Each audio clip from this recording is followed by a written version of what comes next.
Hello everyone. The spotlight in this project is Australia's coffee culture, particularly coffee on the go. Australia's ever-growing caffeine habit could be doing more damage than we think. Disposable coffee cups are becoming a major pollution hazard.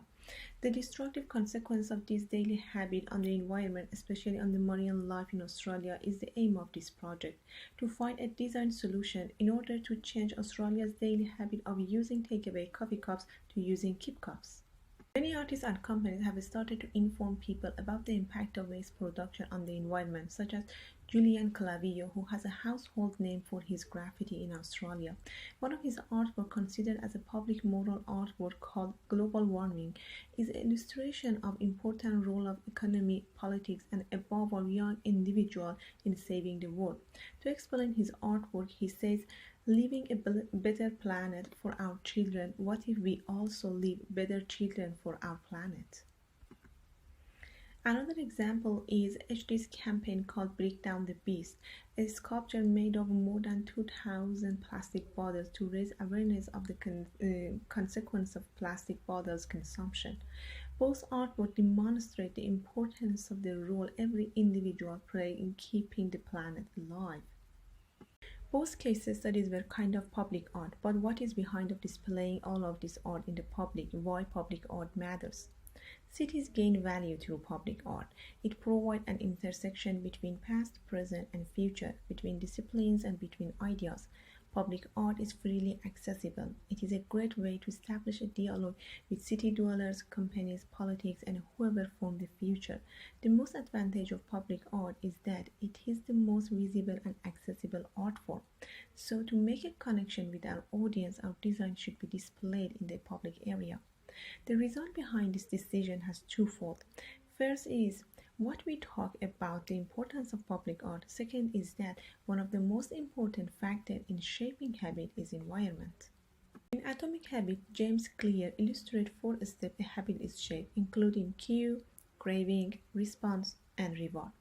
What we are doing here is to trigger using Keep Cup by reminding the public daily, by craving a message in their mind, make them ask themselves each morning, did you get your Keep Cup? So to have a different result, we have to change the way we are talking with people.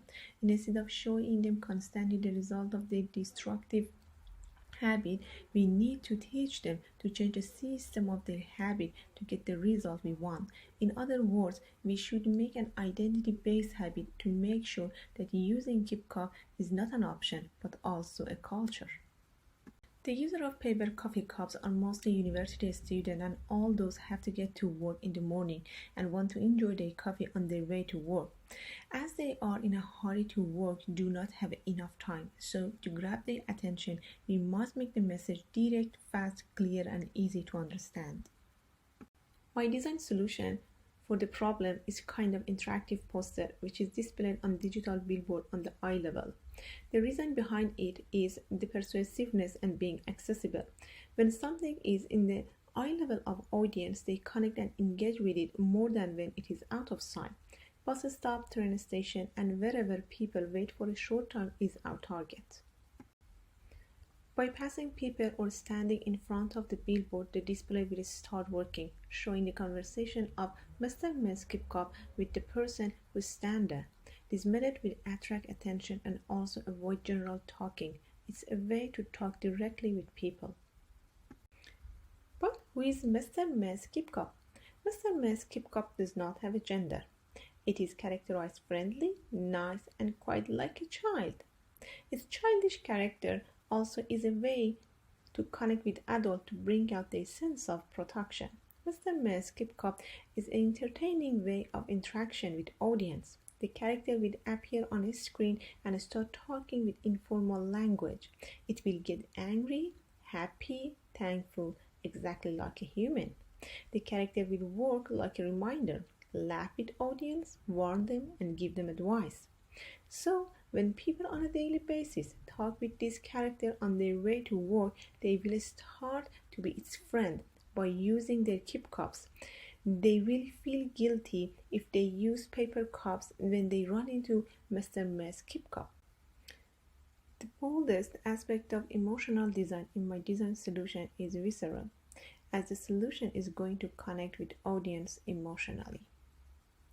Hope this presentation be a wake-up call for us that we do not inherit the earth from our ancestors. We borrow it from future generations, and we are not the owner of the planet. We are part of it. Thank you for listening.